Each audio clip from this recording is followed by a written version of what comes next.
Para sa mga nagtatanong kung paano i-activate ang cash loan, madali lang to. Unang-una, dapat may offer ka muna ng cash loan kasi kung wala pa, hindi mo pa siya ma-access. Kapag meron na, pindutin mo lang yung pay later, tapos hanapin sa baba yung cash loan offer mo. Pag napindot mo na yan, makikita mo na agad yung 2 steps para ma-activate. Step 1, verify your ID. Step 2, add your information. So sa mga verify your ID, may lalabas dyan na confirm your identity. Kung pareho lang naman sa info na nilagay mo nung nag-sign up ka sa pay later, okay na yan. Hindi mo na kailangan pang baguhin. Next, magpe-face verification ka. Itapat mo lang ang mukha mo sa camera, sundin mo lang yung instruction.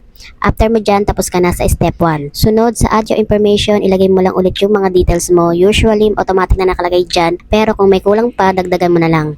Pagkatapos, proceed na sa application review. Hintay ka lang saglit, mga wala pang 5 minutes. Kapag na-approve ka, congrats, activate na ang cash loan mo. Pero kung lumabas na you're not eligible yet, don't worry, may nakasulat na dyan kung kailan ka ulit pwedeng mag-apply.